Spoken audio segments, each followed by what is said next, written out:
Nice dude. Yipper. The mics are in fact on. Does mine work? Yep. Yours works. Sick.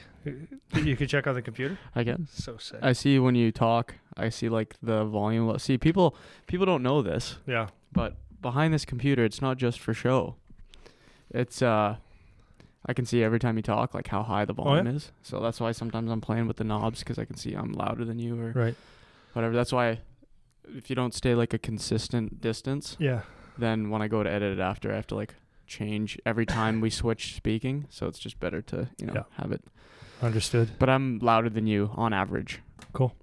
So yeah, you are. I have a quieter voice. It's me. It's not you. Okay, you just have a louder voice. I talk loud. You should see like when sometimes we'll be at like if I'm in a discussion, like it just whatever conversation, I get animated. Like I'll get loud. So sometimes I'll be with my Christine, not your Christine, because if it was your Christine, then you would know. But my Christine will be like, Eric, you're yelling. She'll like just touch me on the like, you're yelling. Like stop. I did that with Charlie the other day. We went to get a. We always like to make a problem at Tim Hortons or. Oh yeah, the drive-thrus. So we went to get a shawarma the other day. Nice. Because whatever. So I said, let's just be really, really loud. So that's what we were doing. The guy didn't even get it. We were yelling at him. Like pretty fun. Oh, yelling at him, like yelling at him. Yeah. The guy didn't get it. We have Charlie was laughing. The drive-thrus are fun though. The what? The drive-thrus fun. Oh, we have some good experiences through those. Oh man, you make it fun. And what either happens is you're either ruining the drive-thru person's day. Yeah. Because they're like, come on, man, like just. Yeah. Or you actually make them laugh and like, improve their day. The two that I like that are easy that doesn't look like you're being a jackass, but you are, is pulling way, way, way far away. So when they hand it to you, they've got to reach, and it's like, it's just your fingertips are grabbing it. You say, oh, sorry about that. I'm a little too far. You know what? Or go. Sorry, no, you go. You go. No, I'm interrupting. Or the second one is when I drive my mirror right into the window. Yeah, dude. That's what I was gonna say, man. You get so close, like your mirror is like going right in the window. Yeah. Like, oh man, I love it. So fun. Well, you gotta have some fun. Not working right now, so yeah, seriously. You gotta have some fun. So on the weekend we had it was really nice. We had I guess you call it a party. I don't know what it's really called, but it was something. I don't like the title of it, so I'm not gonna mention. Yeah, gathering. So at this gathering, there was about five guys that I used to train in hockey. When one played in the OHL, but one plays in Russia still. But I don't really see them that often. I hadn't seen them for years. So like 30, 32 years old, and they all got little babies now. So it was really nice. But so I was able to just catch up and hold the babies. So there's a couple. It was just great. So one said, "You're going to be a great grandfather one day." Like nice. He was great kids holding the little girls. It was gorgeous. But it was nice to see, and they're all doing fairly well with their lives and stuff. But Charlie said something really neat after. We're driving home. He goes, "Hey, Dad, it was really." He used the word heartwarming. He goes, "It was really heartwarming to see that those guys that you haven't seen in a long time, that you used to coach, were so excited to talk to you, and they spent like hours." Just talking and not just a little bit about hockey, but just about life and just going through it. And it goes back to what I've always said is like when you coach is like when you run into kids that you've coached before, you want them to be able, you don't want them to look and say, oh God, he's here. Yeah. Right. So it was really nice. And that's what I told Charlie is that it's, that's what it's about, man. It's you do your best at whatever for teaching the hockey, but there's more to it than that. Yeah. And because most guys aren't going to be hockey players at the end of the day, they're going to be something else.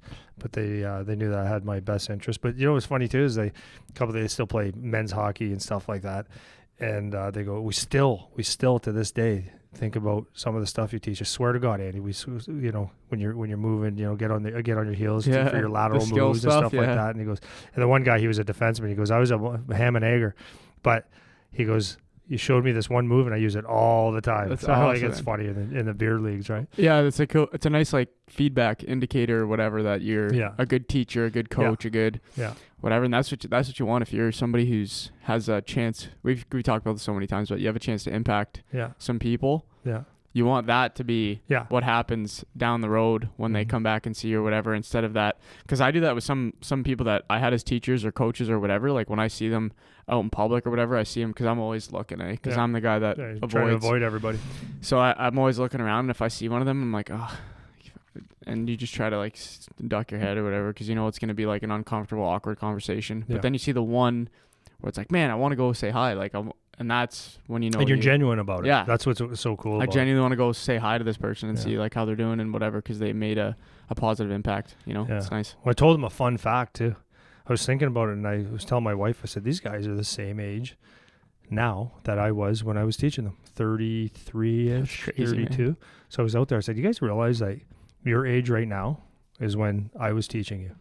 And they're like, really? I go, yeah. I was like, it's crazy. Wow. And I said, I look at you guys are still youthful guys with your life, getting your life going and stuff like that. And it's a pretty neat comparison. Well, I mean, for you look the same to me. I mean, I've been around you every day for my whole life basically, but so maybe I'm not the best judge, but you look the exact same as you always looked. You don't look like you're an elderly man at all. So it's like when I can see that when people run into you and talk to you, it wouldn't seem like it was one of those things where when you were teaching me, at least, you could have been 30, but you could have been 50 and I wouldn't know the difference. Yeah. You know what I mean? So. Yeah, it's the motion lotion. Yeah. No, it is. It's moving every day, man. Yeah. Moving and eating half decent. It's, I get that a lot, actually. There's some people that were commenting on some of our posts recently, and some girls back in high school. Right. They're saying that you haven't changed at all. Yeah. But the other thing too is it could be the energy though. Could be the energy part, because I think if you give off like good energy, it makes up a lot. Like who is your one teacher that you had?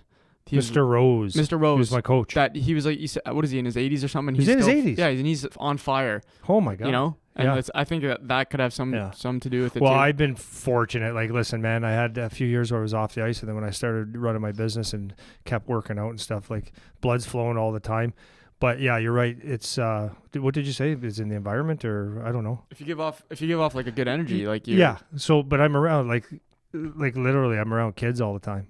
Like that's true. Someone in there, when I hang around with 40, 50-year-olds, I sit there and I go, wow, this is like, okay, we're talking about our lawn. I don't talk about that. Like, yeah, but that's, I don't think that's even valid. I think it's more you coming up with something. Yeah. I think it's more you than the kids though, because how many teachers do you know that they're around kids all day and they just hate their life? Yeah, but I'm a child. That's what I'm saying though. It's you. It's not that you're around kids. It's like you're a young man. Yeah, it's butt gusting laughter every day. It's like, and it has to be so like, mature. I love being a silly person. That's awesome. That's cool. That was probably good catching up with those guys. Yeah, the podcast doesn't reveal that though. No, we're on here. I think a lot of people think that I'm fairly serious, and I dot my I's and cross my T's, but I actually cross my I's and dot my T's. Nice. Like it's just anything with anything.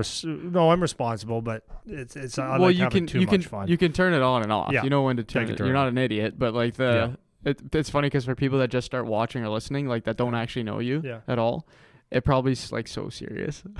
Oh yeah. They probably think, oh, these guys just mean business. Like all day. No joking around there. So not how it is at all. No, not at all. No, it's funny. That's good. The other thing I wanted to just say before we get into our podcast is, of course, you know this. I'm talking to you, but I'm talking to you as well.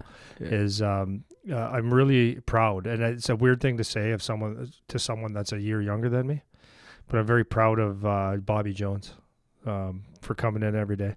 So Bobby Jones is an assistant coach with the Ottawa Senators, and he got very, very sick a few years back, like deathbed sick, and I don't want to reveal his issues or whatever. Maybe that's not my place, but he got very deathly sick, and it was close. Right? He said it was real close. So he battled back, so the COVID summer last year, he wasn't able to come in, but the year before he started coming into the gym and just getting on the bike and moving, and he really enjoyed it. And near the end of that summer, he goes, "Hey, I want to start doing some of the stuff that you do, if you don't mind." And I said, "Yeah, of course, dude. Like, of course." And the funny thing about Bobby and I, we have a good relationship, is One of my dearest friends ever is Paul DiPietro, that comes down every year to do some training, except for last year because of COVID again, ruining my life. But and he grew up in Sault Ste. Marie with Bobby. So there's a connection. So when Paulie comes down to visit to do some training and stuff, he stays at Bobby's house. So we actually got a little bit tighter, Bobby and I, through Paulie.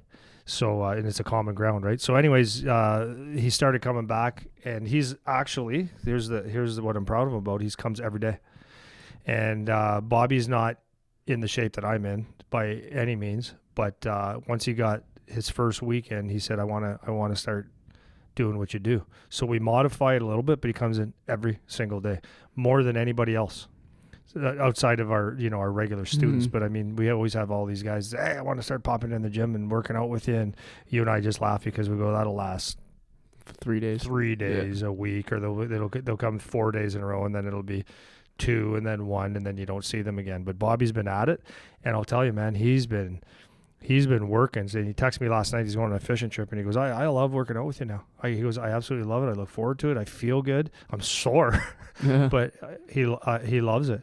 And I'm proud of him as a 51-year-old man to who has a bunch of he could use a lot of excuses. Oh yeah, man. Because he was sick. Yeah. And he's got like stuff going on, but he gets in there and he does it. So like, I'm proud of him, man. I'm very proud of him. Yeah. And then go ahead. You were going to say something. Yeah, no, I was going to say we talked about this in the last episode maybe 2 episodes ago, whatever it was, about this thing with adults and like the reservations they have about just trying. Yeah. And like, it doesn't have to be like, this is a message I try to get across to so many people too. If you're someone who isn't all about fitness all the time and it's just the main party, because some people really value it and some people don't, and some people just work out because they know they should, not because they like it, and all that, and that's fine. You're allowed to have different values for what you think is important, but the fact that you are just gonna try, and that is what, to me, when like watching Bobby come in, like he's not coming in peeling his shirt off and doing burpees till he throws up. Like that's not what he's doing. But he's coming in and he's trying all the exercises. He's modifying it so that he can do it, so that it's right on that line of just hard enough where I'm in some pain, but not too hard that it's discouraging and I quit. It's so, and he's really like walking that line where he's pushing himself to do what he can actually do, what he's willing to do, and then what he will do on a consistent basis. Like it's something he can actually do, and so I think a lot of people could use that. I'm laughing because I was doing one day I was just beating the shit out of my legs, and this is before he decided to jump on board. Yeah. And I was just doing the killer where I was leaking everywhere. Yeah. And I was doing Turkish Get-Ups. But Turkish Get-Ups they're so hard. So hard. So for anybody that doesn't know what a Turkish Get-Up is, so you're laying on the ground and you have to have a kettlebell over your head the whole time. So laying down, standing up. So you go from laying down, and there's a way to do it, to getting up and continually holding as much as you can over your head without bending your arm and stuff. So it's just and it's a dumb name. I was like, why is it called Turkish? Why is it called Get Up and stuff? So everyone laughs. So Bobby's looking at me and he goes, what the hell is that? So he did them the other day.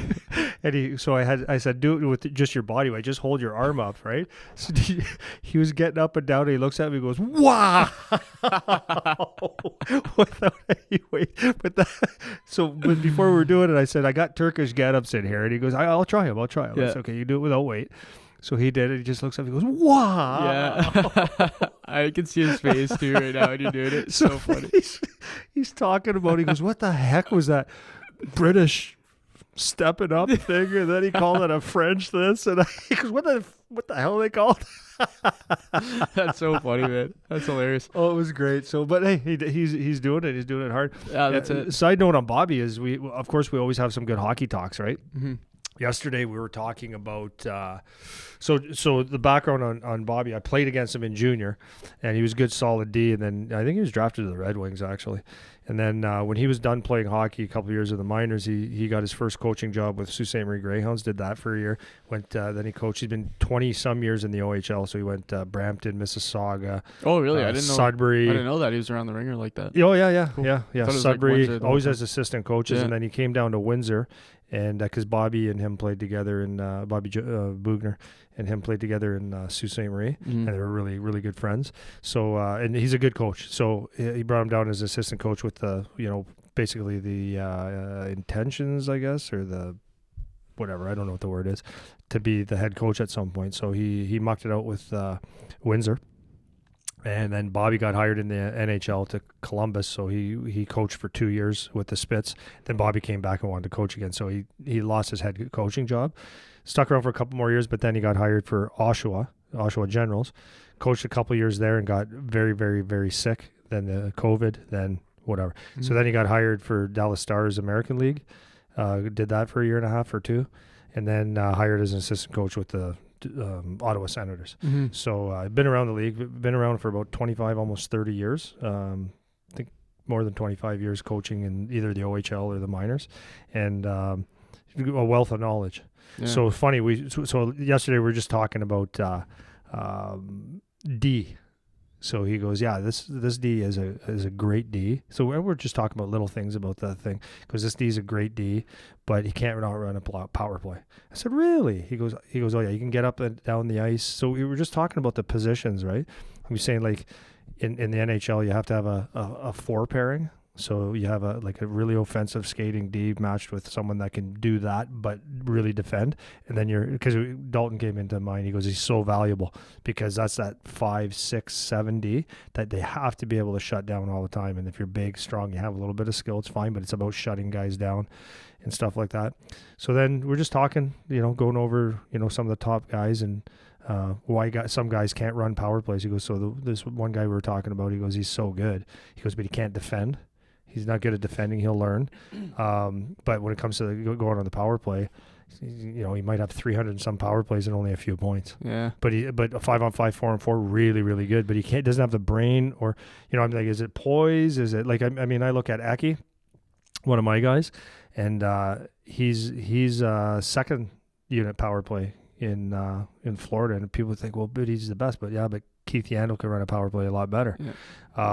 But I was like, is it poise? Is it, he goes, I don't know exactly what it is, but it's just the brain to run a power play. The shot blockers are just literally paid to block shots. So you have to be like so good at getting around shin pads and just making decisions and stuff. And he goes, it's very, very complicated. Yeah, that's such a valuable perspective to hear from a coach that's in the NHL. How they're thinking about it. Yeah. So like when you're especially, and this is such a valuable lesson for the young kids and especially the parents too, to learn as the kids are coming through the ranks. When or even with the draft, like when we talked about, you don't know why they're picking who they're picking or what their reason is. That's and right. This is what we're talking about. So it's not always just who's the best player.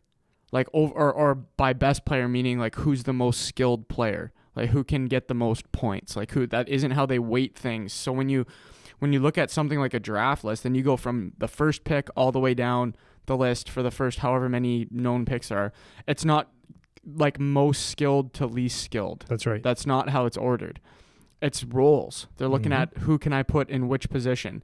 So you see, a couple years ago, one of your guys went. He was a second rounder, big. He was just a big, tough, brute kid from Sun County. Yeah. And he doesn't play anymore. But I remember in that draft hearing everyone say, like, how could this kid have gone whatever it was, second round or whatever? He went super early. You know what I'm talking about?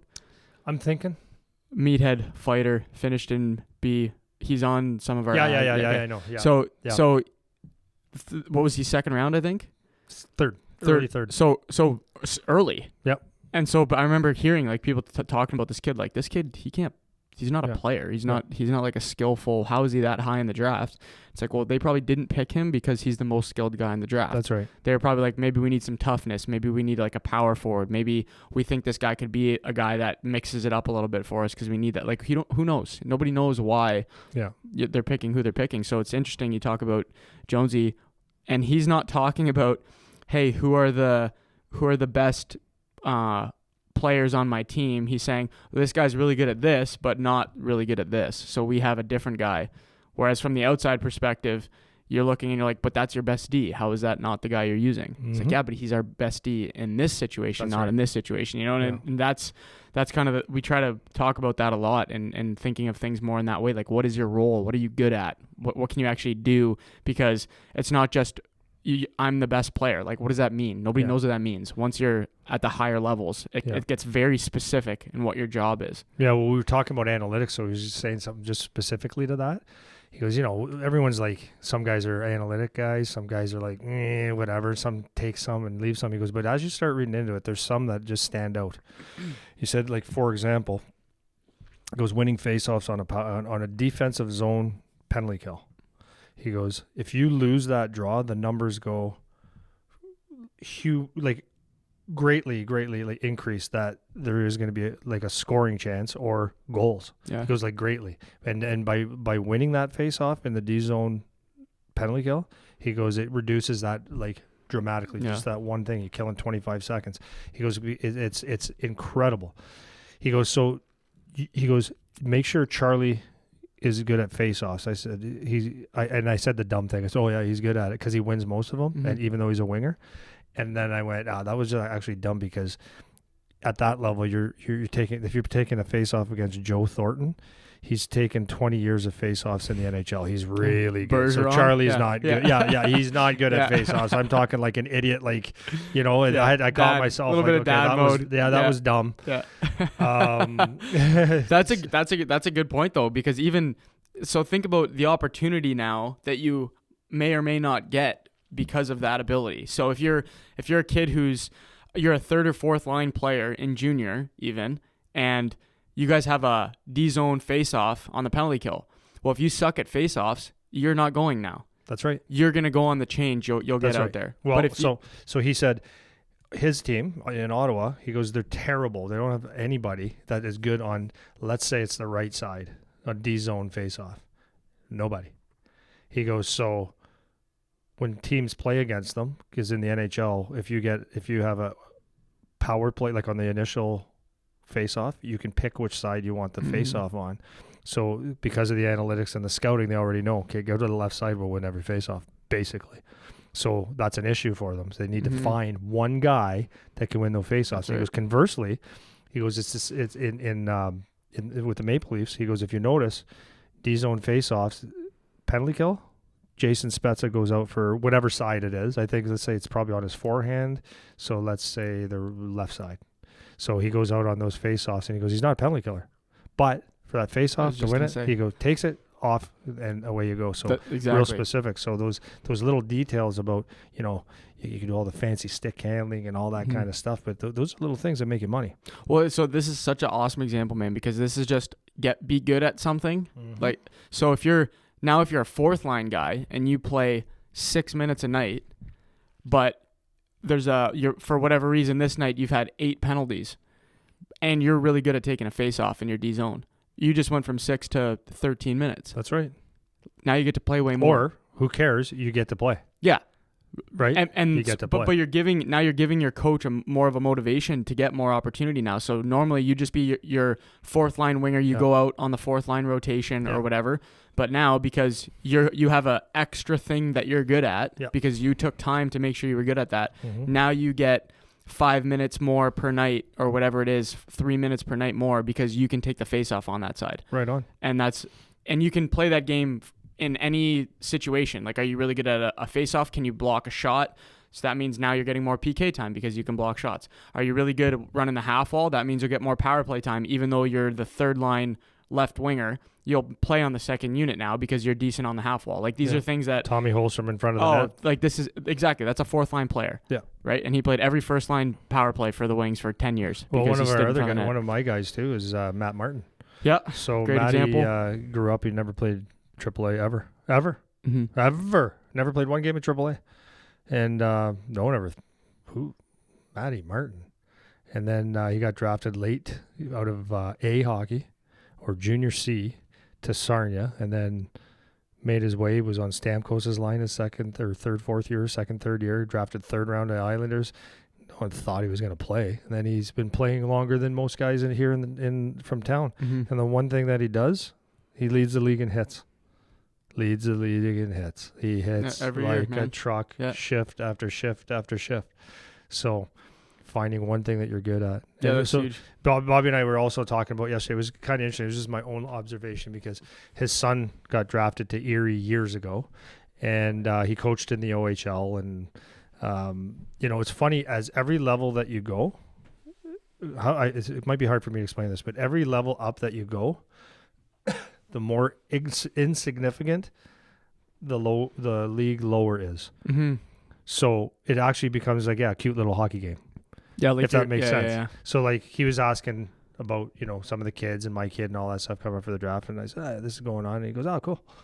Like it wasn't like, so if you're a dad in Pee Wee or Bantam or midget, and it's the OHL draft, you're sitting there going, man, it's the biggest be all end all thing in the history of the world is this draft. Yeah.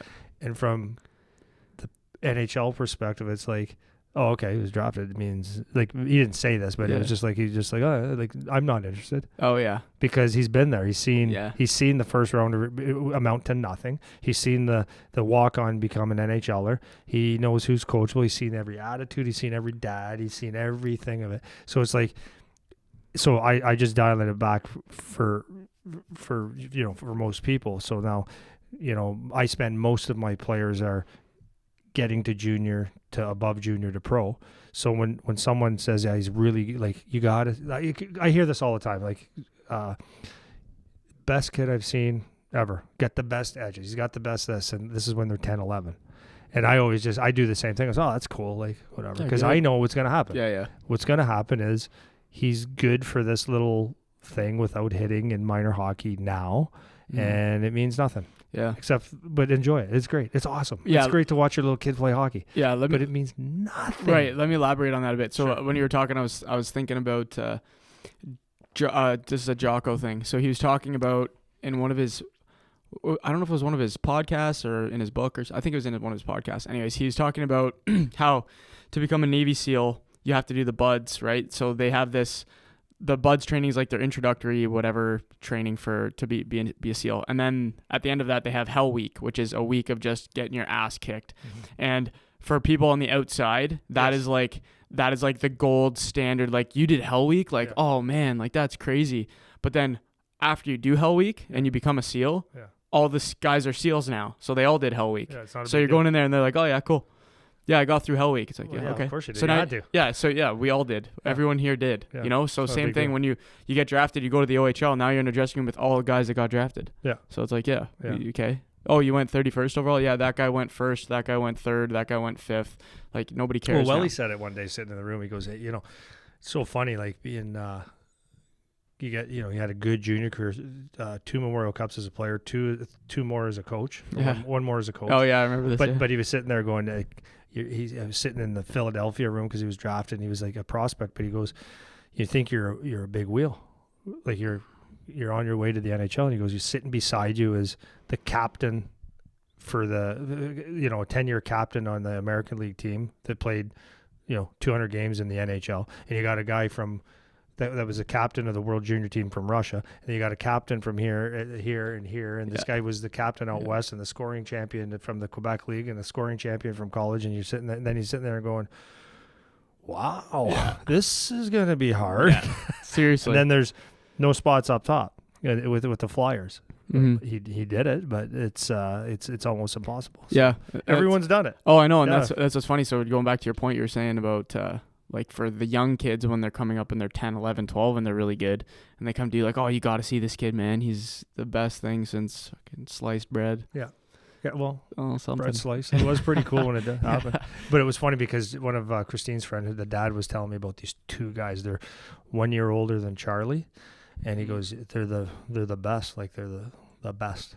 And one was drafted, like late, like one of the last picks in the OHL draft, and the other one not fizzled out and banned him. But the dad still says no, he's the best. I'm like, well, he's not. Yeah. But because he had good edges at 9 or 10, meant that he's probably a little guy that was on the ice a little bit and had some good stuff and whatever. Well, and that's why we always say, like, shut your pie hole until you actually accomplish something. Yep. So like even when guys are talking about going up to the draft with Charlie getting drafted because he ended up getting drafted high, but leading into the draft, it's like, just shut up because you don't know where he's going to go. He could have went first round. Yeah. But he didn't go first round. Imagine if this whole time we were talking about him, he's going to be a first round pick, this, that, whatever. It's like, well, he wasn't now. Yeah. So just But he is still by far my favorite hockey player ever. He is. So anyways, Jonesy, I'm really proud of him, and great to talk. And it's good. It's good to give me perspective too, because not really, but no, but it's good to get some the brains of it, right? Yeah. And the inner workings of it and stuff. Yeah, so I was saying that perspective, cool. Man, that coach perspective of what they're actually thinking now. Well, another thing he said, another thing to tell Charlie or kids or whatever is like, analytics are actually important. So there's guys, I don't think I'm going to say the name, because I don't know if I'm not going to say the name, but it goes, a guy on his team will get a huge contract, and he goes, he's a very good player. He goes, but he goes, when contract comes down to it, contract time comes down to it, he plays to analytics. He goes, so X a number of hits a game, X a number of shots per game, so that what it does, it drives his analytic numbers up. So when he goes to get a contract, it's going to be huge. Yeah, because then he's comparable with whatever guy is in the same bracket of skill as him, so that he can say, well, look, I got this, this. So you get 8 shots a game, even though you might not score. You're getting 8 shots a game. He's creating chances. If you get 1 shot a game, the guy's out on the ice a lot. He's only get 1 shot a game. It could mean nothing. It could mean that's interesting. Something. I didn't think of that. Yeah, that's interesting. Same with the hits. He goes, so he plays to the analytics. Right. So when it comes down, the agent, and you're bargaining and say, well, yeah, he's got more hits than anybody. He's got more shots than anybody. It's shots create. Oh, rebounds. That's interesting. You got to tell me who that is after. I'm curious. Yeah, well, that's interesting. Yeah, Charlie models his game after him a little bit. Ottawa. Yep. Whatever. I can't think of it. Tell me after. Okay. Okay. Do you have anything else? Or do you want me to start this now? Start. Okay. So I went on a tear. So I was listening to a podcast, which I like to do if you guys haven't realized yet. And it was Marcus Philly, who's a CrossFit guy from California. I think his best performance ever was at the CrossFit Games. I think he was 6th. Finished 6th was his best placing. I think it was like 2014, 2013. Yeah, I think it like was 6 or 8. Yeah, so he was. Let's go with 6. So this guy's a stud, man. Yeah, so if you look him up on any social media, he's got like a huge following now. Whatever, he's an absolute beast. But he's got a really good podcast. He's got a really good content that he puts out, and he's all about. He calls it functional bodybuilding, which is like kind of a philosophy of working out for like the average person about what their goal should be. So you want to look good, you want to move well. That's his little motto thing. So, anyways, listening to his podcast, they did a really cool episode the other day where they were talking about things that are underrated and overrated with respect to nutrition. Because I read that article. He's really intelligent guy about that kind of stuff. He has like some like training. He was a pre-med student, whatever. So he has some training in like the actual science behind stuff and stuff. So he's a really smart guy. Anyways, I thought it was a super interesting episode because they were getting Marcus Philly, the expert's opinion on what is underrated and overrated in the nutritional space, whatever. So I thought it'd be interesting to do the same kind of thing here with respect to more hockey related topics. Mm-hmm. So I'm just gonna like softball throw some things out to you, and then I just want you to tell me if you think they're underrated or overrated, and then you can just go on a tear however you want with it. Okay, cool. And you jump in too? Yeah. Okay. Take it however you want to take it, and then we'll just. But I do want basically the final answer needs to be: is it underrated or is it overrated? And it can be both depending on the situation or whatever, it's totally right? Under overrated. Yeah, so we'll see what you think about it. Okay. So first one is going to be I want to hear your thoughts on the role of sleep in nutrition. So that could be like recovery or getting to bed on time or however you want to take that one. Okay, so my take is on sleep is it's totally underrated. And it's a tricky answer because everyone tells their kid, you gotta get some sleep, go to sleep, so sleep. But people really don't know why. And that's why every single human will be amazed if they read the book Sleep Smarter or Why We Sleep. Yeah, either. So like one of the questions they say, like the first things on both these things is everything in the world that's alive has some sort of sleep. Everything, like even plants, at a time at night they close up to rest and rejuvenate. So the question is like, why, from a evolutionary perspective, would you have to? Would you take something, especially back caveman days when there's saber-toothed tigers, etc., walking around, that you just decide to go for 8 hours and in a coma? Yeah. Right? It makes no sense, but everyone does it, and it's you have no choice. In fact, if you can't go without sleep, and if you do, you just die. Yeah. Well, you can go without food, you can go with a lot of things, but you cannot go without sleep. So you have to sit there and go, it's got to be important. Like that's the first thing. It's got to be important. So as parents, as people, we go, I got to get some sleep. So it's so underrated because we'll talk about it, but we don't really know why. But basically, sleep is it restores you. Period. They're saying in that book actually that if you even lose an hour of sleep per night, I think your performance goes down to about 60%. And now I could be wrong, but it's not. You get the idea. Maybe it's 40, but it's around 60%. Get the idea. But you dramatically, just by not getting enough sleep per night, or one night, your reaction time, your performance will go down, let's say 40 to 60%. Period. Mm-hmm. So if that's not an indicator itself, it's that's huge. It restores every function of your body. It's the number one prescription for anybody. Like if you want to get better in any matter of your life, if you sleep more, you will start to recover and do better. Yep. We had on one of our podcasts Chad Drummond from the Edmonton Oilers. Yeah, coming up next, actually. Yeah, you're letting that go next? Yeah. Oh, this one's so good. But he was saying that at the end of the day with his players, that if he had a choice between working out, mobility, better nutrition, or sleep, he'll give them sleep. Mm-hmm. Go sleep more. Actually, number one. I remember from that talk, actually, it's not exactly right. I think it was right. But I remember because I asked him at the end, so for kids that are for me, I was asking at the time because I was playing in college where all of our games were back-to-back Friday, Saturday. Yeah. So I asked him specifically, if you have the choice to sleep more, so like let's say you play Friday, you play again Saturday night. Yeah. If you have the choice to sleep in on Saturday. That's right. Or get up and stay in your routine. Yeah. That was the question. And my would be preconception.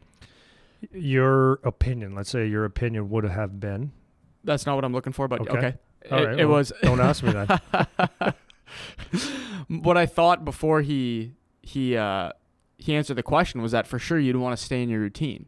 Yeah. Because your body is on a timetable now, yeah. Right? So now if you wake up later, you're throwing off your body's rhythm, right? When it's expecting food and all, which is actually true, but the fact you're going to get adequate sleep ends up trumping all the negatives that come from disrupting your routine, which is so interesting. That's something I wouldn't have thought. I said, well, I'll sacrifice the hour of sleep or the 2 hours of sleep to get up and make sure I stay in the flow of what my body wants and needs to perform properly. Yeah. And he said his opinion was no, that you should, and it was his opinion, but the guy's the head of, what's it called? Sports science. Yeah, sports science at Edmonton, right? Which includes, so what does that mean? It means he does everything for the Oilers and their whole organization through the American League and everything involved.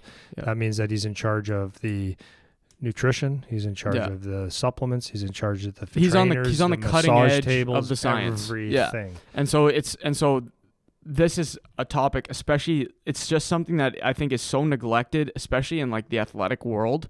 For average people, they basically neglect everything. So all of it, they could use some work with like their nutrition, their sleep, their working out and all that. Yeah. But when you get into like the athletics world of people who are playing elite sports, like sleep was something that I never once ever considered as a pinnacle that of was what going to make you a better player. Yeah, never until after I was done junior. Yeah. No one told me that was that important. Yeah. You know it's important to go to bed. And everyone always says you need to go to bed on time, you need to go to bed early, you need to make sure you're rested, but no one actually gets into the details of why it's that important, you know? And so once you read a book like Sleep Smarter and you get hit with, like, we're not going to walk through all the X's and O's of it, but you get hit with a bunch of these details of what it's actually doing for you. It's incredible. And I was just telling you this morning too, even with the Whoop now that monitors your sleep. Yep. And now that I've read all these books and listened to all this stuff and learned so much about it, so much relative to my knowing nothing before. It's not like I even know a lot about it now, but with just a little increase in my knowledge, I'm way less willing to sacrifice sleep now. Yeah. Because I know how much it affects me the next day if I'm underslept or if the quality wasn't very high. Yeah. So I totally, absolutely agree about how underrated it is. And you cannot start early enough getting a head start on getting good like sleep hygiene, you know? No, so it's the one thing you control. Like I know the one thing I can't control, like if I'm a kid, I can't control what food is put on my plate. Yeah. Like right? Yeah, You can't. right. You Yeah, can't that's control right. it. Yep. Like, you can ask for things, you can suggest things, but mom and dad are buying. Yeah, you might be able to influence, but you can't control it. That's right. You can say no to things, but you have to eat. So sometimes you have to eat what's there. So the one thing you control is your bedtime, to a certain degree. It's like sometimes your parents might have you out, but for the most part, you can sit there and say, "I'm going to go to bed early." You can control it, and you can control your life with that. So I've probably said this 20 times on the podcast that it's.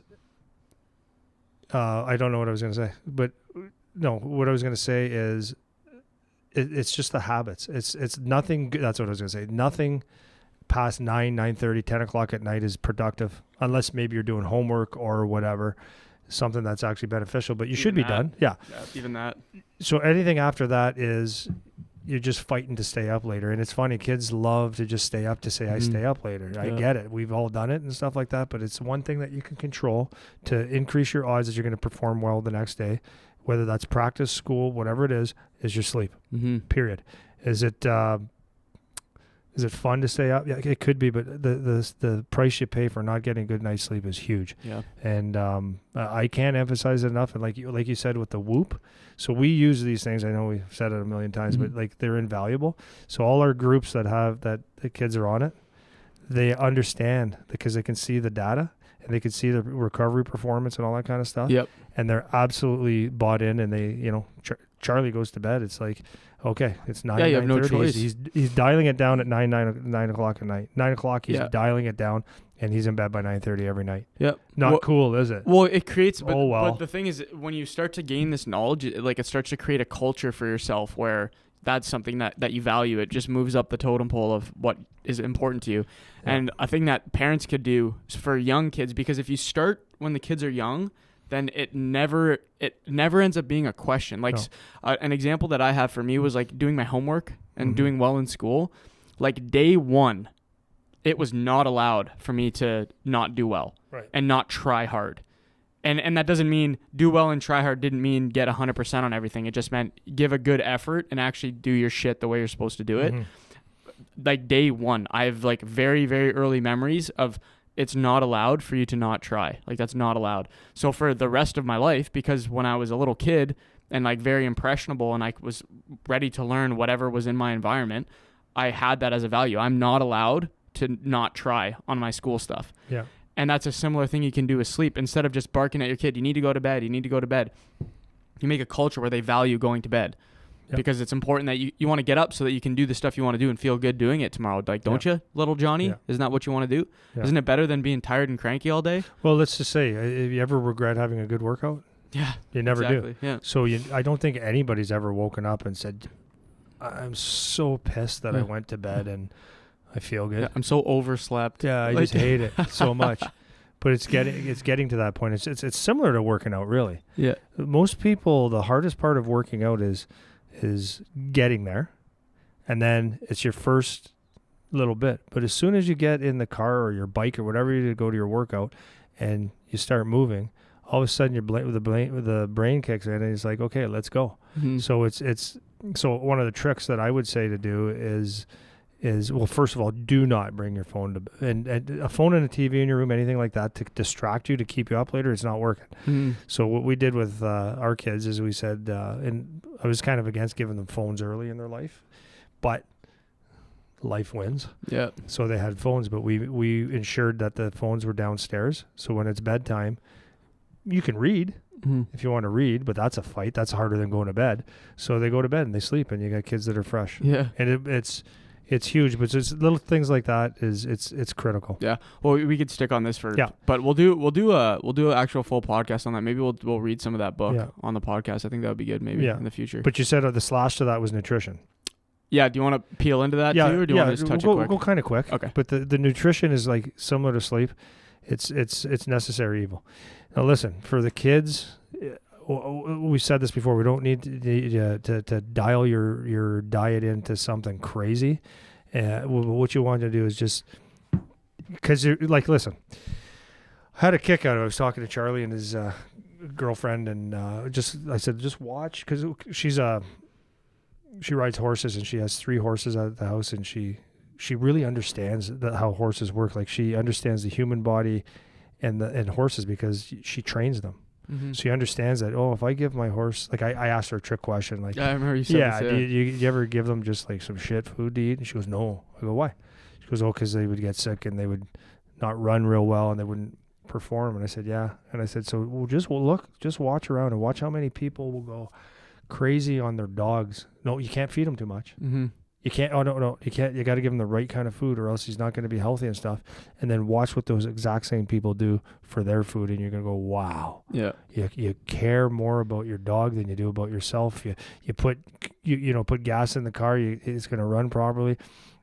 It's the same thing for hockey players. So when you just be aware. That's really the biggest thing, is be aware of your nutrition. Like drink lots of water, and eat things that are healthy, whole foods. I mean, that's the simplest form of thing, but nutrition.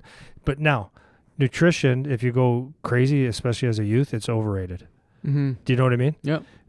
It's underrated for most people, but once you, like, there's a point where you got to live your life, especially as a kid, and there's only so much you control. But dial in some eating a little bit. At least say no to the junk and be aware of what you're eating and be able to have the ability to say, no, I will not eat that. Having said all that, environment again, if you're around shit, I was at that the last 2 weekends with the draft, people over and going to different people's houses, bowls of chips and all that stuff. The environment wins every time. Yeah, 100%. Anyways, go. The nutrition thing, I remember I was listening to this too. Like you were talking about, you don't have to go, it's overrated when there's a point of too much. That's kind of the well, okay. Saying. So we remember the one guy that was working for us, his box of foods. No. Me? No. It wasn't that crazy. I measured everything out before he came. Everything. There was no. Oh yeah. Do you remember? Yeah, It was just your life is. It's just like what do you want out of that? Yeah. So okay. So let me go. So there's two things on that. So one is like if you just like doing that, that's fine. So like for this guy that you were talking about, he actually, I'm pretty sure he still does that today. Yeah. So like. He just really likes doing that. And hey, man, that's not me, it's but go ahead. But there's a point where, again, it was Marcus Philly was saying the same thing again. He was saying people that are dieting or trying to lose body fat, a lot of times they'll go into like this ridiculous caloric deficit where it's like to the point of starvation and they're eating like an 800 calorie diet and like all this crazy shit. And he's saying like, unless you're a professional athlete or someone who's getting paid to be that particular and meticulous about every single thing going in your body, then it's too much stress on you for that to be worth doing. Yeah. So when you're talking about going the other way where it's overrated, where you're measuring every single thing that you eat all the time and obsessing about it, and it's actually like ruining your life, like you can't go enjoy time with your friends because you're scared about what you're going to eat at dinner, then that's too much. Yeah. That's not necessary. But there's another part of it. Some people, because most people like are on the other side of sleep and nutrition, where they're saying, well, I don't pay attention to any of that and I'm fine. Like there's no, so actually I posted up a segment from our nutrition podcast that we were talking about, where I was walking through like a game day little timetable of when you can eat and then kind of to work it from there and figure out what works for you. Yeah. And I got some comments about it. Like people like this is crazy. Like you don't need to do this much. You don't have to be this like strict about what time you eat and what you're eating and whatever. And that's actually not true, because when we're talking about what you can do to get by versus what you're doing to optimize, that is what the line is that we're drawing. So you can not sleep a lot and still go play your game, and you can eat crappy and still go play your game. That's fine. And you may not even be able to tell the difference. But when we're talking about how to optimize your performance, then it is actually the most important. Well, I'll make a comparison that you don't have to, like, it's absolutely nuts that you buy a $350, $400 hockey stick. Mm-hmm. Right. You could use a Sherwood PMP 1550 from 1986. Absolutely. They're still out there. Yep. They're probably got them for $15 now. Yeah. You don't need the other one, right? You don't need to eat time, it's the same comparison, but it's better. So we're talking about if you can look at a stick and say, I'll just shoot better with this stick, and that you will, if you have decent mechanics. Yeah, you're buying the stick. That's right. So if you're going like people, it's amazing that people look at themselves because maybe it's discipline or whatever it is, and they just say they always make it the arrow instead of the Indian. Mm-hmm. You know what I mean? It's the Indian. Yeah. That's what it is. It's not the arrow. Mm-hmm. So like fix it. So yeah, but the person is right. You don't have to. No, you don't have to. But when we talk about optimizing and maximizing your performance, this is what we're talking about. Yeah. So, and then if you go play in the NHL or junior, then you actually have to do that stuff or else you won't play. Yeah. There's no Unless chance. you're Joe Thornton or, you know. Yeah, there's no chance. Yeah, right. Okay, next one we got, I know we wanted to touch on fitness, but let's go with like off-ice programming, let's say. Off-ice fitness programming. Underrated, overrated. Is it really important that you have like all the structure, this kind of stuff? No, whatever? like it's going to depend on your age, right? So, because we have a lot of people that do that. Like, what kind of training should he be doing? And it's like, we talked about this before with the long-term athletic development model. It spells it out through doctors and through fitness experts and stuff like that, is that there's certain ages where you cannot increase speed at 8 years old. Not going to happen. Or even power for that much. It's not there. Or size. So the thing is when you're younger, be an athlete, play all kinds of sports. If you do that. So overrated when you're young. Overrated when you're young. 100%. So having like a specifically tailored conditioning and strength program for your off-ice when you're young is totally overrated. The only thing that would be beneficial to doing something like that would be that you develop the neural pathways, like for easier terms, muscle memory.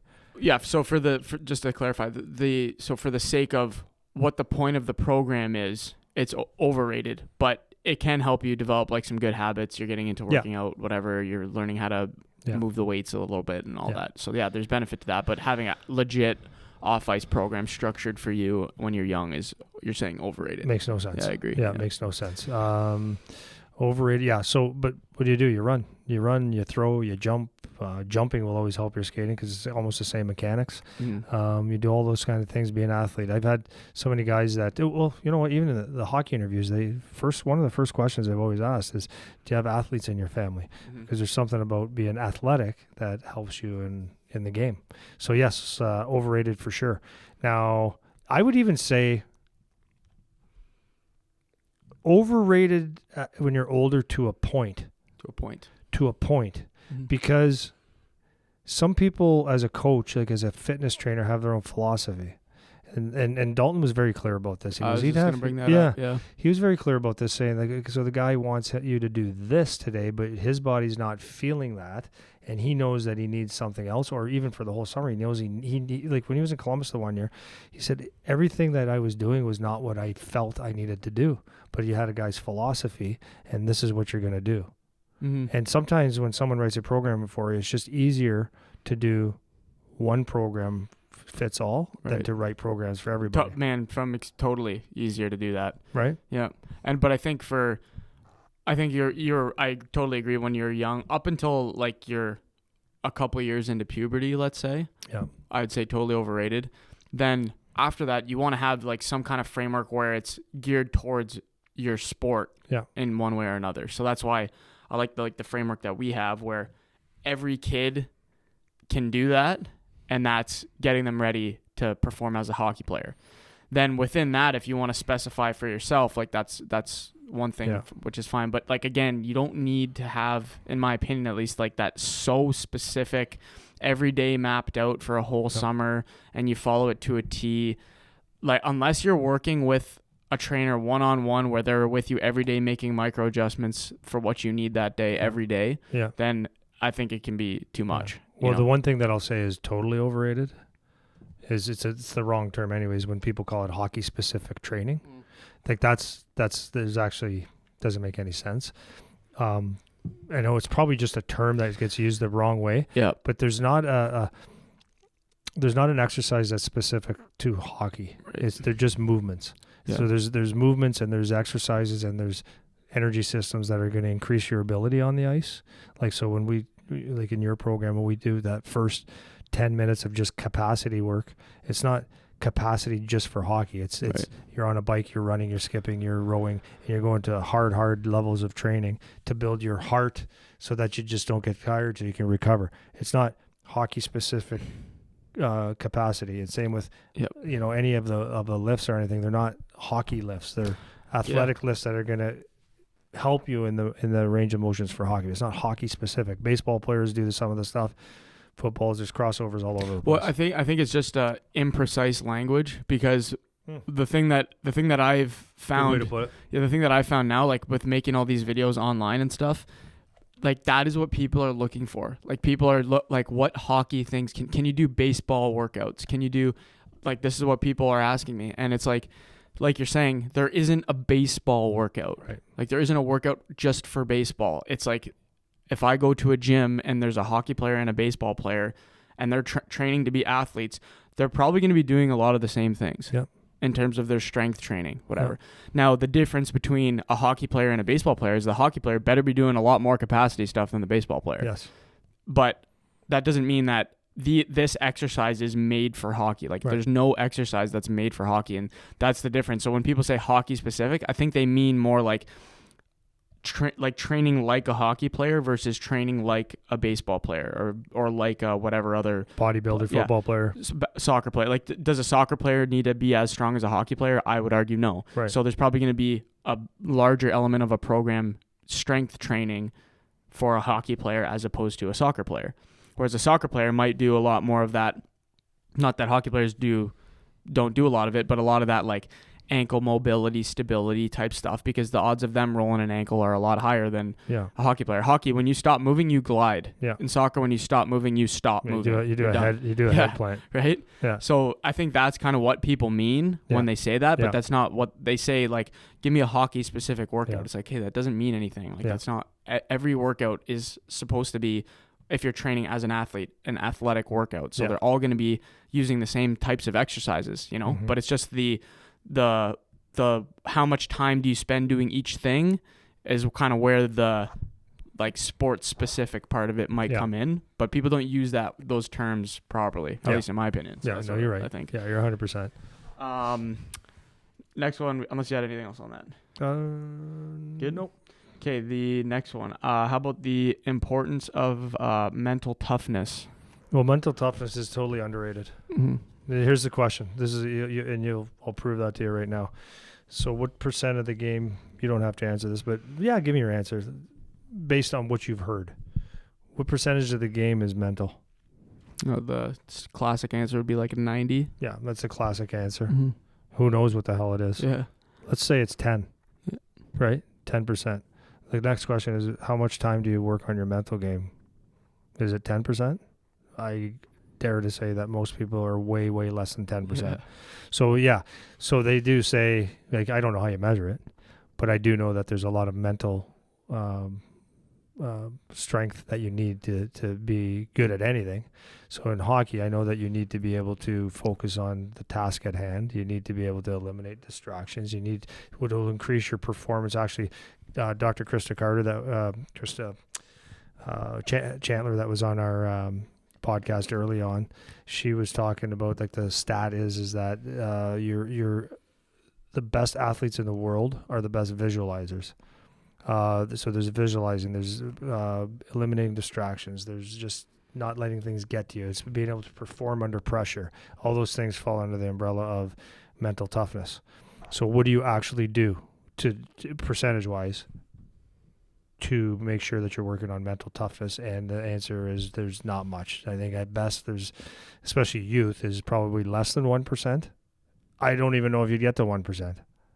Of your training. Yeah, of them actually doing work towards that, yeah. Right. If you ask a kid to visualize, just nothing else, just visualize your game for 10 minutes a week, I bet you most kids would have a hard time doing that, like a specific visualization. Yeah. These things increase performance big time because your mind doesn't know the difference between reality and non-reality. Right, so what you picture your brain and see over and over and over think about again, like it becomes, when you're having a dream, it becomes real. Yeah, it becomes real. Feels real. Yeah, but it literally doesn't know the difference. It sees what it sees and feels what it feels. And the more that you get your senses into visualizing and the smell and the taste and the sounds and seeing yourself and just everything you can about visualizing, your mind's been there before, so you're not tricking it. It expects you to do certain things. So that's one aspect. there's the understanding the importance of what's important now, right? When you're doing tasks, like, right, you're coming off a shift, you miss the net, you have a bad shift, you come to the bench. Is it playing in your head? Do you know how to deal with that, or is it taking over your life, right? Like even the COVID, like for adults, right? We're sitting here, like, it's so easy to sit there and say, I hate this, it can't work, blah, blah, blah, blah, blah, blah. But okay, yeah. What can you do now? What's important now? And that's the difference of performing or not. Yeah, definitely. Right? It's pressure. How do you deal with pressure? Are you taking are you making the game coming up or the event coming up bigger than what it is? Or do you just have that in your mind to deal with it? And it's just another thing. Yeah. Just dealing under pressure. So totally underrated, and definitely needs to be worked on big time. Yeah. I think the two parts of that I would like to contribute to the conversation is, well, first, actually, when people have a tough time defining what mental toughness is. And I remember, was it 100%? Was it Dr. Christer or was it Dr. Novetzky that was saying that? It was Novetzky.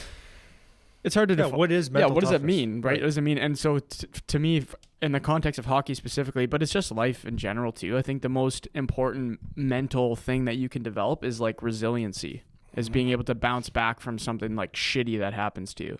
Because I know in hockey, and I'm sure it's like this for most sports, for most things, when you're trying to achieve a goal that's difficult to achieve, you're going to get hit with more negatives than positives along the way.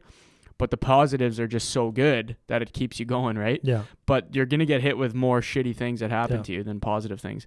So you have to be able to bounce back from that. So trying to train that, whether, one of the things that I've realized that we actually indirectly do when we teach kids on the treadmill, that skating treadmill, is when we do those sprints at the end, a lot of times we'll have the kids, for people that don't know, we have a skating treadmill in the gym, and we just kind of do like a shift workout where kids work on their mechanics and whatever. But for some of the more advanced kids at the end, when they're like, 10, 11, 12, 13, we'll put them through like a little bit of a bagger where I know running them through the session that they're not going to be able to keep up. Like, I know they're done. Like they're going to fall. They're not going to be able to keep up, whatever.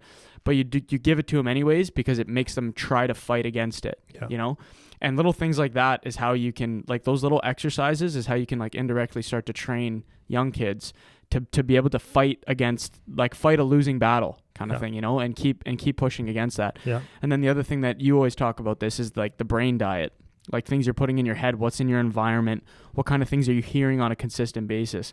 And these are all things that without even focusing necessarily on training, like you're saying, where you actually sit for 10 minutes and visualize, or you do whatever specific mental training that you want to do, where you sit and say, okay, I'm going to work on my mental toughness now. Yeah. Aside from that, there's these environmental influences that you can have that just keep you training all the time, whether it's something that you're saying to your kid while they're going through their school, like trying to deal with school, or like learning to read for a bit every day, or listening to some podcast thing, or watching something that's challenging for you to understand, or whatever it is. These are all ways that you can start to develop that mental toughness per se in yourself, because you don't really get this in a lot of other places, because like life's really easy now. It's that you don't get a lot of resistance to things. You can have all the food you want. You have go to school and you have your lunch, and your mom packs it for you and does your laundry and makes your bed and does all this. You don't have a lot of stuff you have to try to fight to do. So you can impose those things on yourself outside of the, specific sit and train mental toughness on purpose, Yeah. Well, so to be clear on that again, is like mental toughness is not, making a face and acting tough. That's not mental toughness at all. It's just, so I want the listeners to think of this. Like, if someone says something to you in a way that you don't like, right? So I told you to forecheck, and you didn't forecheck. Do you take that as, do you take that the wrong way, or do you take the message, not the tone? That's really, really important. Mm-hmm. And you don't do that by just not practicing it. It's listening and taking messages. It's when you're feeling the pressure. So you have to get inside your head somehow, or else you're never going to react the right way, right? If you get into your first hockey fight and you've never gotten a fight before, what's going to happen is you have that response of fight or flight, and there's no difference. So understanding that it's a thought, it's a feeling. You manage your feelings. Like, what is that? Like, I want to get out of here, or you fight. So it's like these are all headspace stuff. Yeah. And you know, the simple thing you can ask people that are listening, like most people don't even have goals, let alone mental toughness. Like I was to ask someone right now, hey, what's a couple goals that you have right now? They'd be like, right, lost for words. So like when we're talking about mental toughness, like it's a lot deeper than just a couple little things. So I mean, obviously, like I would suggest anyone listening to go in our list and listen to Dr. Nowitzki's podcast about mental toughness, because it's really getting into deep. It's not hard. It's just a couple little practices, and and coaching cues that will help you big time in any situation, not just hockey. Yeah. Right. Yeah. Sorry, I don't want to. No, and then Dr. Christus. That's another one. It's just great because it talks about visualization. And then if I was to say to an athlete, like, let's eliminate sleep as the number one, let's say maybe one of the next most important things would be visualization, because it's proven that visualization, the best athletes in the world are the best visualizers. Then I think it might be important. There's something there. I think if that's a proven fact that they all do it. Right, well, seeing yourself succeed, and they say people like seeing yourself succeeding, writing down your future success that hasn't happened yet. Like there's a cool video about Jim Carrey. I don't know if you saw this. Yeah, I haven't seen the video, but I know the story. He wrote himself a $10 million check, and he left it in his wallet like years before he was ever a really successful actor, and then he did was it Dumb and Dumber? Yeah, it was Dumb and Dumber, Pet Detective, or one of those early movies that just went ham, and he made $10 million on the movie. And it was like little, and it's not that because he wrote the check he made the $10 million. It's like he wrote the check and then did the work. But the point is, it's just reinforcing you staying on the path to go towards what your goals are, and that's something you can do. And then the other thing you said too, wrapping this one up, is having that ability to self-assess, get in your own head, be self-aware, like be introspective. Like these are all, you need to have that ability before you can get to doing any of this other stuff. So that's another really good point, is if you start to, like write down some goals, or like try to like think about what you think about things. That's another thing that's important to be able to start that's doing huge. And I would just say that where you're gonna, if you do things, you're going to at some point look back and look where you're at and say, 5 years ago, there's no way I would have thought I would be where I'm at, but you did the thing. You know what I mean? Yeah. Like you just like lifting weights. Yeah. If you thought you could get in a really good shape, like you can't see it, but if you do the thing, that's why I think it's so good to reverse engineer things, because if I get cut from the team or I don't get cut from the team, we have to look at, like, this is actually really important. Reverse engineer it again. We talk about it a lot. Where do you want to be at this age? Okay. So at 16, 14, 13, 12, whatever, nothing really matters, right? I get cut from the team. I make the team. Great. What's important now to get to this goal? Crying? No. I mean, you're going to feel it, but what's important now? What can I do this moment to make myself get to that goal? Whether you got drafted or you didn't get drafted, whether you're the best player on the ice or you're not, there's something, what's important now? What can I do right now to make myself better? And if that's your focus, that's a really extreme case of good mental toughness, because you're eliminating all those distractions, because it doesn't matter.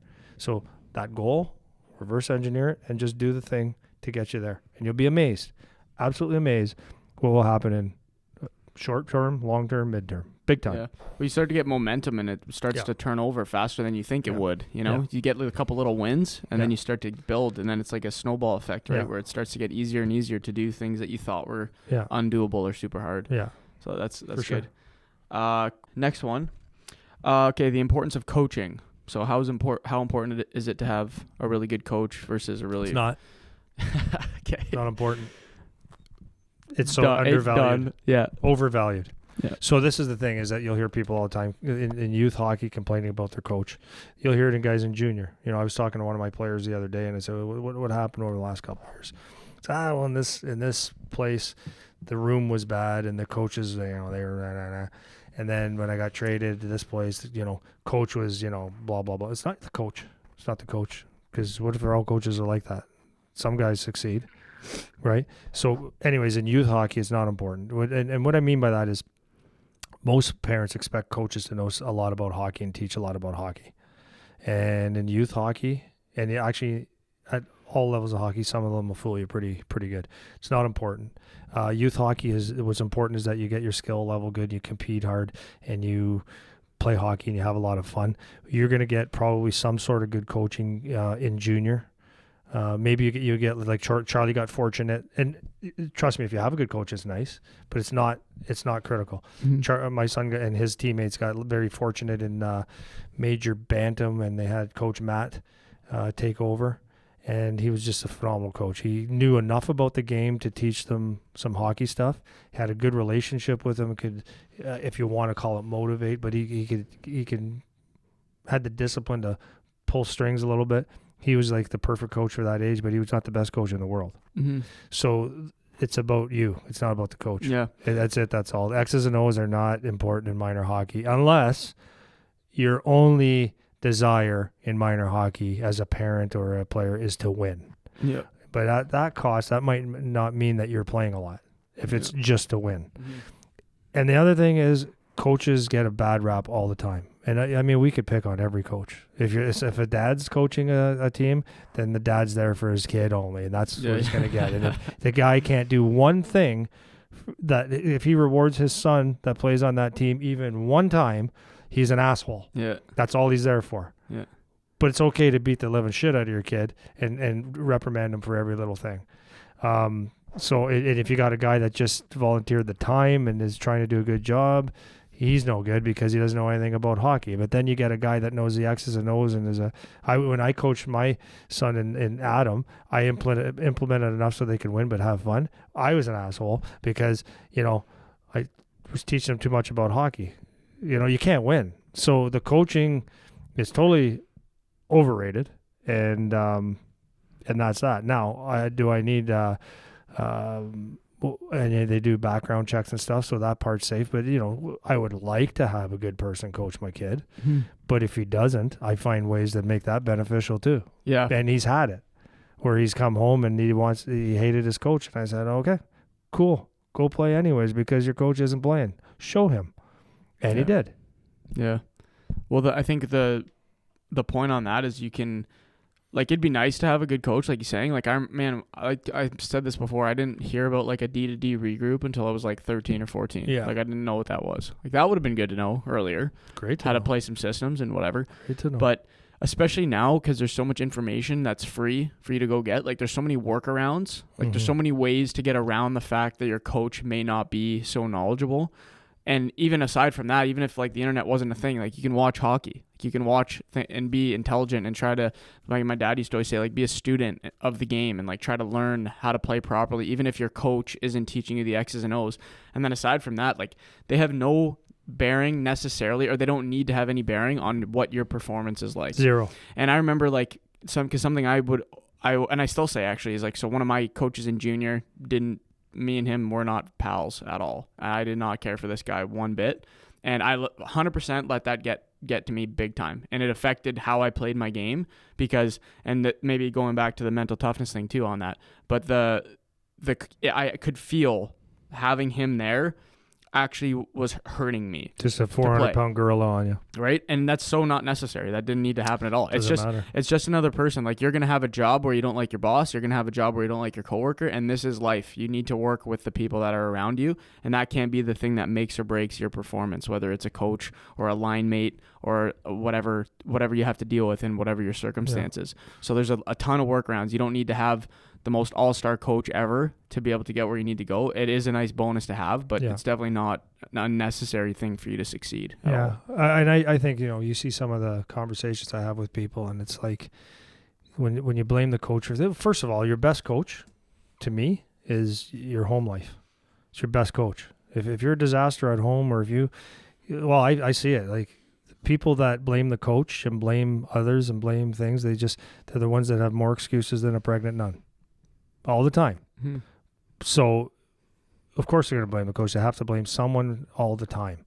It's always someone ruining their life, but you know what? At your home, it's your discussions with your child. Just the people that you have around with and the people that you can learn from is your best coach. And the coach just changes lines. He has no bearing on how hard you skate, how much you back check your X's and O's. And that's really hockey. That's what it is. It's winning one-on-one battles. Yeah. So you can control that. You can win as many as you want or not. Yeah. Right? Sure. The coach is a figurehead on a team. Well, and even especially in youth hockey. The other thing too that's it's so true, man. Even if the coach can't stand you, if you are the guy that gets the job done, they're gonna play you because their desire to win and succeed, even if it's purely selfishly, they need you. Yeah. Because you're the one that's getting it done. You know, we hear about this all the time, like for NHL teams where the coach has to deal with some prima donna asshole player that's a superstar making $10 million a year that just has the worst attitude and doesn't train and doesn't try hard and whatever. But guess what? He scores 30 goals. You're playing him. So I'm going to put him on the ice. Yeah. Because he scores 30 goals. 100%. So when I need a goal, I'm going to put the guy that might score. Yeah. You know, so that's just the way that the world works, you know, so you don't have to get caught up on that. And the things that will make you a hockey player is not coaching. Yeah. What's going to make you a hockey player is that when there's a loose puck, you go like, you're like a banshee on it. You're going hard. You can't teach that, but I can teach you how to, play a D zone. I can teach you that. So you can learn that at 16 or 18 or 20. Yeah. But you're not going to learn work ethic and the give a shit meter and passion and practice and all those different things. The things that are in your control are not going to stop you from becoming a player. You can be coached. Yeah, for sure. We'll do maybe 2 or 3 more. Sure. Here. So this is your favorite one. Is it? Yeah. Oh. You ready? Yeah. Underrated versus overrated. Spring hockey. Yeah, underrated. Yeah, it's totally overrated. Yeah. Overrated. But okay, qualified though. Yeah. Okay, have to because I don't want to sound like I'm right about everything. Okay, I don't want to do that. But here's what it's the intention of the spring hockey more, but it's not critical to your success. I've always said that if you have an actual reason where it makes sense, then for sure. Give an example. Yeah. I was gonna say such as, but then you said it, so now I got to see. This is what I get for interrupting. I know. Like God, Eric. Yeah. So one would be you're on a team where you didn't get as much ice for some reason. Maybe you were on a good team and you just didn't play enough. Maybe you got injured. Maybe whatever. So you would like to get volume of hockey back and get in that competitive mode. That makes sense to me. I'm trying to think of another reason. So when people say to experience playing with better players, it's not true. It's just taking kids and mixing it up. Okay, so what about this? Just like because I know you're going to go to the intention thing, but just for example, if one of my buddy's dads comes up and says, "Hey, we're putting a spring team together. We're going to go do a couple tournaments. Think it might be fun for the summer. Would you guys want to play?" Yeah, I've always just said no. Yeah. Okay, and okay, so I'm going to tell you there's one thing that I did a year and a half ago. I'm trying to think if there's one more thing. I've said no to everybody. Yeah, but I go, yabba dabba do. I don't care because I know that it's overkill. And you could say, yeah, but you get more playing time. Yeah, good for you. You get around other people. Yeah, good for you. Blah, blah, blah. I got sucked into one because I always say no. So one of the adults on our team or two said, "Hey, there's this thing at Christmas," and there was like a little break before a tournament, I think it was. Yeah, before the playoffs, and they won't be on the ice for a week. And it'll be great. It's in Michigan. It'll be awesome. Good players, and only certain kids are allowed to go. And I just went, you know why I said yeah? I said, they're just going to think I'm an asshole. Yeah. Always. So I said, okay, it's a one-day thing. I said, yeah, we'll go. Okay, yeah, we'll go. And I was like, I know it's going to be shit. I know it. So we went there, and it was shit. My son actually hated it. And we came home and regretted that. Mm-hmm. Big time. Yeah. So, what? I know there's some resistance on that. You say a lot of people did it, but I see zero benefit of it because you have your opportunity you have your times where you're supposed to compete, and to me, you have September to March, April. How many months is that? About 6, 7, 8. around there. You have all that time to stay focused and give it everything you have. And if you can't do it, then you're never going to do it. Yeah. And if whether your team is the best or the worst, it does not matter. That's where you have to learn how to perform. That's what you're saying though. It's did this make or break? Like, is it necessary? Like, that's what I'm saying. Overrated versus underrated. Like, a lot of guys go play spring hockey. Yes, they do. But those guys that ended up going somewhere and getting drafted that did play spring hockey, they would have anyways.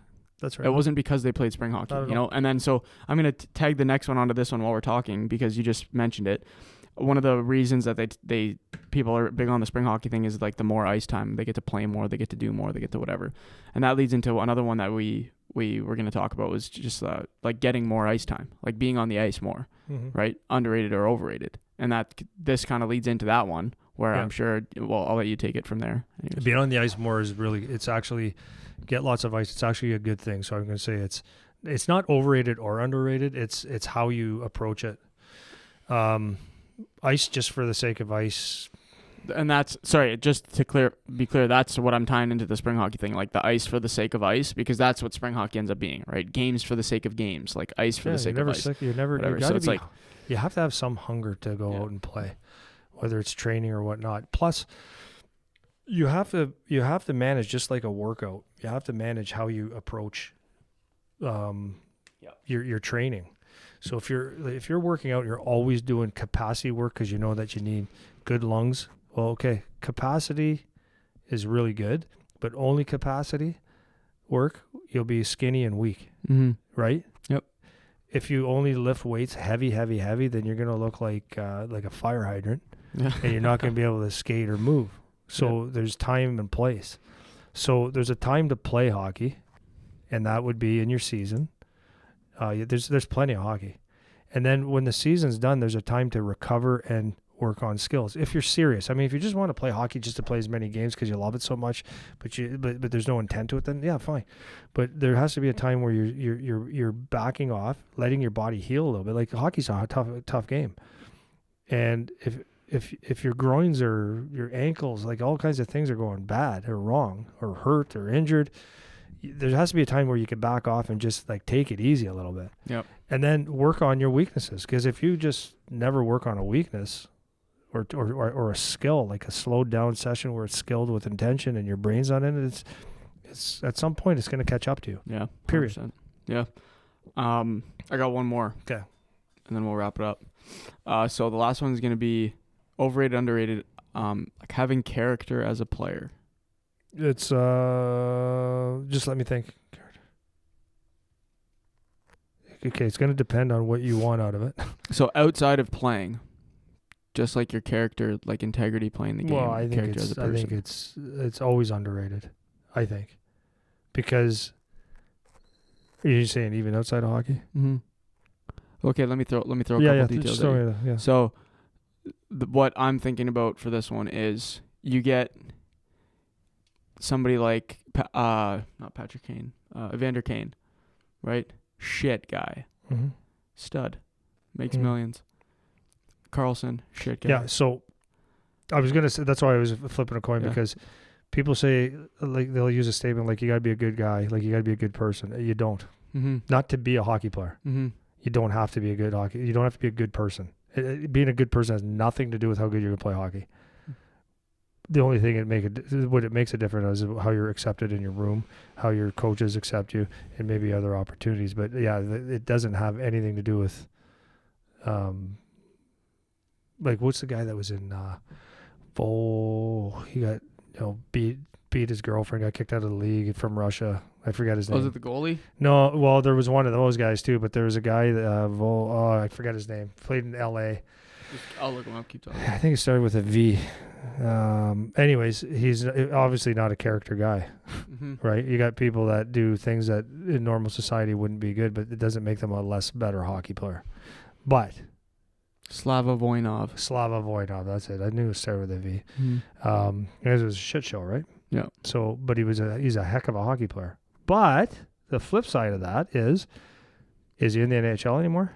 Well, this is what's interesting, right? Your character will catch up to you. Well, this is why I like this one. This is why I want to end on this one, because the easy answer is, it's underrated, because like if you have a good character, you'll get more opportunity, this and that, whatever. But in my opinion, it's actually overrated when you're starting out, because if you're good, like everyone gives you a chance after chance after chance after chance. Now that is only if you're that good though. Yes. So if you're a 1% guy, then you might be able to get away with being a shit guy. Yeah. So it could be underrated for that. Yeah. But as soon as you step 1 foot outside of the 1% guy of you're the best ever and it doesn't matter what you do, then now it's something that's rapidly becomes more important. Exactly. Every percentage you're not as the 1%, right. It becomes because way, nobody way gives more a important. shit about you if you're not the best guy. If you're the best guy, people are way more willing to tolerate your shit. Yeah. And now, having said that, going back to what you were saying, it eventually catches up to you though. Yeah. That's the thing. So you might get 5 years, 6 years, 7 years playing in the NHL being a loser, but like your day comes where, and I mean, Evander Kane is a guy right now, like he keeps getting chance after chance after chance, bankrupt. Mm-hmm. All his millions has none, right? Not because he just because he made a bad real estate investment, or he put it in a stock that went south. Yeah. It's because he just consistent stupidity goes with a stash like this and blows it and private jet, and does. Yeah. So I think it would be like an underrated thing if you're or overrated, sorry, if you're one of those guys that's just that good, because people are just more willing to deal with your shit when you're not a good guy. Mm-hmm. But as soon as you're outside that very, very thin range, then it's becomes increasingly more important that you have that. Yeah. And then, as thinking about this in terms of the OHL draft too, like the guys that were having good interviews.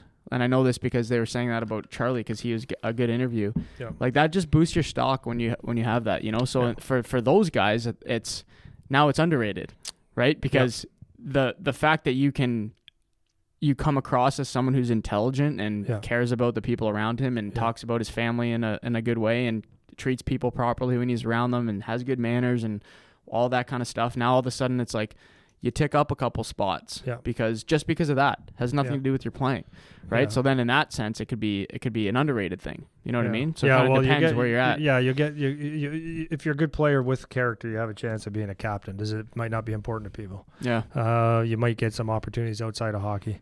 You make good friends. You meet good people. But yeah, like it's so true. Like it's a funny thing. Because I was talking one day about that to someone and.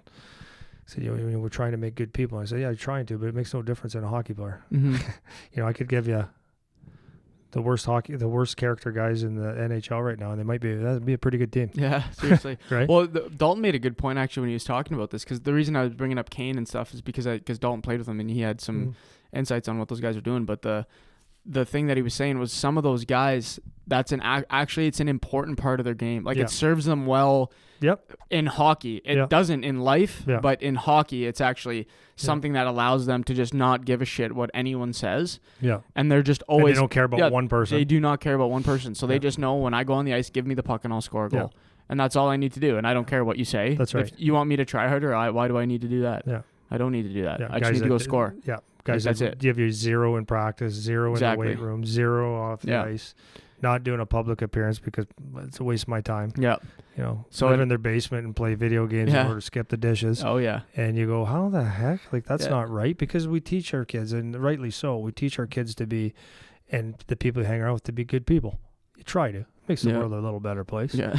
But, it blows my mind. You don't wish them well, the people that are the other way, but it is what it is. Yeah, that's an interesting one. No, that's a good one, because it's not that clear. People like, it'd be nice to give the little, like, the politically correct answer, like you got to be of good character all the time, whatever. And it's like, well, it kind of actually depends, because you can get away with some shit like that. Unfortunately, the world is like that, where you can get away with some shit. So I just wouldn't want my son to be billeted at someone's house, and they go call the coach or the gym and say, "Can you get this asshole out of my house?" Well, it's not. But there's a ton. I know, man. I remember when I played. Garbage. They refuse to follow one. No idea how to behave. Respect a human's house. Like, it's amazing. Mm-hmm.